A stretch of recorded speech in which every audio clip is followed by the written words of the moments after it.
Welcome to 2023's Top 10 Comic Book Covers. Fans, this is week 36, sponsored by Mutant Beaver Comics. Guys, I'm Mike Spider Slayer. Welcome back to Comic Book Corner 2.0. If you love daily comic book content, if you love me helping you make decisions on what comic books to buy, guys, you come to the right place. Okay, so before we dive into this week's Top 10 Comic Book Covers, we got to find out who won last week. And the winner wound up going to that Snorts Illustrated Power Girl variant. It's an homage to that copper tone sunscreen. It's an absolutely gorgeous cover. It ran away with the other competition. It blew out all the other covers. So congratulations. It moves on to the next round.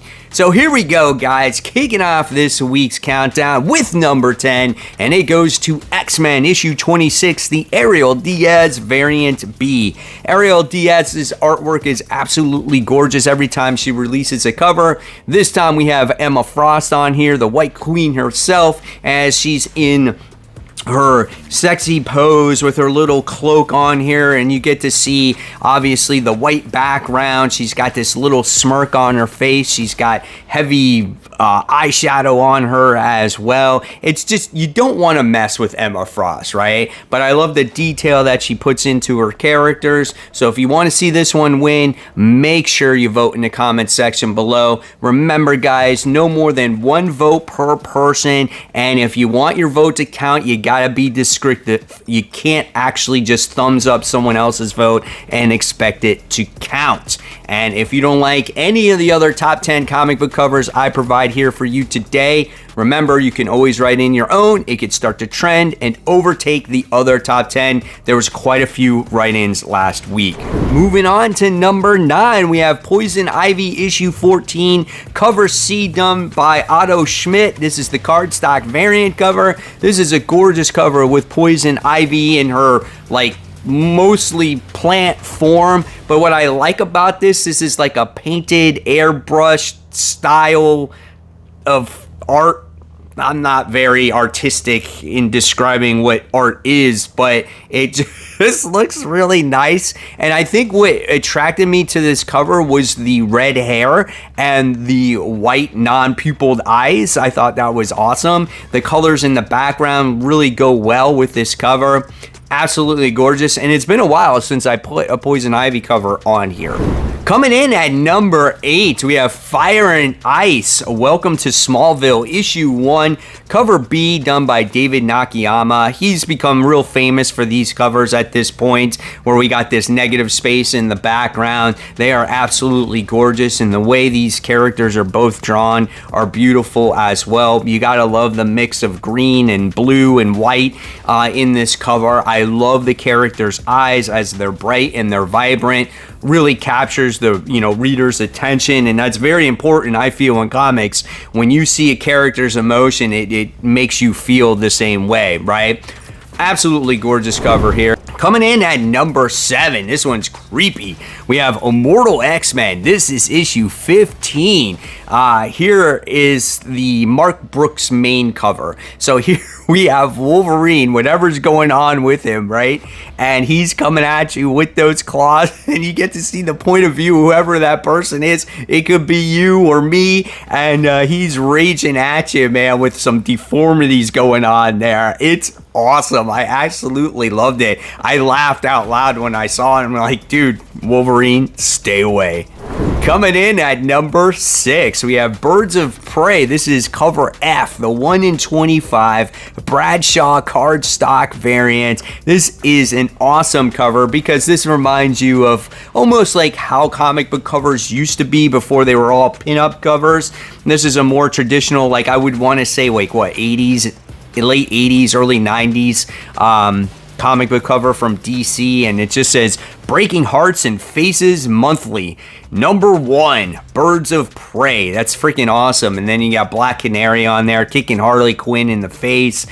She's dropping her gun, her hyenas in the background. Then you get to see the characters in the background. There's a lot going for this actual cover, and I love when characters go in, I love when covers go into this much detail, because you can spend quite a a few minutes looking and appreciating at this particular cover.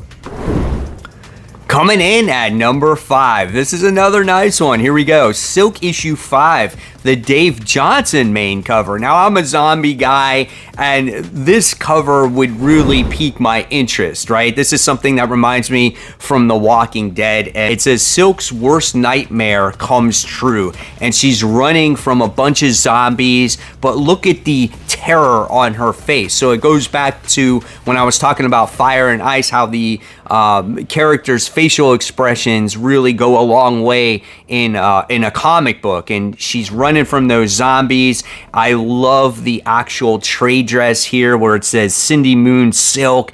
It just reminds you of a movie poster or old show or whatnot. Really great looking covers. A lot of detail that goes into those zombies as well. Coming in at number 4, we have Silver Surfer Rebirth Legacy issue 1.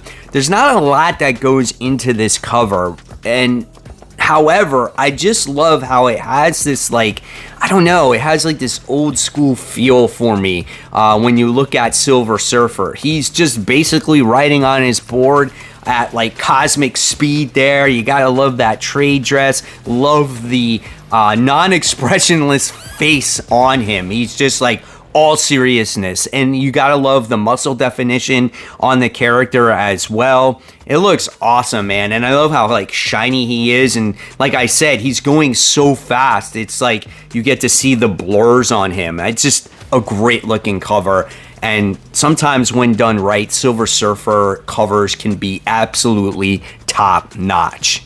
Coming in at number 3, we have Spider-Gwen Annual Issue 1 Jae-Hung Lee variant. This, for me, is a gorgeous cover. I don't know if anybody else is going to like this one. I just have a lot of eyes in the dance world because my daughter's a dancer here, and this is just Gwen Stacy putting on her point shoes, getting ready to do a ballet number. It's so elegant. It's so classy here. Yes, she's wearing like her her spider suit leotard, or she's wearing her hoodie or whatnot. But it's just a nice looking cover. It just simply says Spider-Gwen on there. And I thought it was nice, man. I could relate to it just because my daughter dances. Coming in at number 2, we have The Joker, The Man Who Stopped Laughing, issue 10. Cover B done by Francisco Mantina. So this goes back to the New 52 days with, was it Death of the Family, I think it was called. And when we had the Joker where his face was like ripped off and he was trying to like tape it on and everything. That's what this cover goes back to. And here we get to see Francisco Mantina really goes into great detail here as he shows Joker literally putting his skin back on, and it's all droopy and everything. It's so awesome. I was like, man, this is great. Could you imagine if we had this type of artwork during that storyline, like the interior art of what Joker would look like there? Oh my God, that would be intense. I love this cover. So before we hit number 1, guys, I just gotta give a quick shout out to Mutant Beaver Comics. Mutant Beaver Comics is a global leader in exclusive variants with over 3,000 listings in their store. They ship worldwide on a daily basis and offer top-notch customer service. If you guys use my promo code CORNER10, not only can you save 10% off of that first purchase, but you can save every other purchase after that. So guys, don't miss out on those exclusives.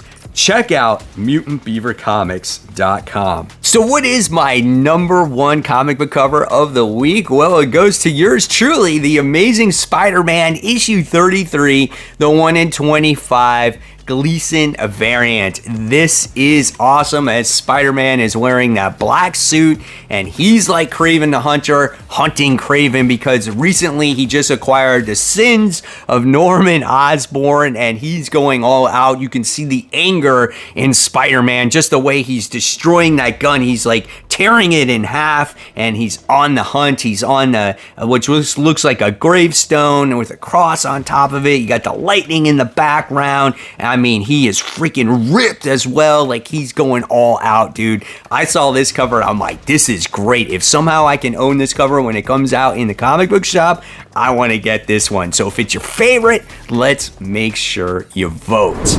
So there you guys have it. There are my top 10 comic book covers of the week. Can't wait to hear what you're voting for this week. As always, it's much appreciated. This is a year-long series, so for you to dedicate yourself to watching week in and week out, again, I appreciate the support. The series does not work without your guys' votes. And if you guys love my content, I'll leave you more content right here to click on. And of course, guys, keep buying, keep collecting, but more importantly, remember to always read those comics. Guys, I'll see you real soon. Take care. Bye.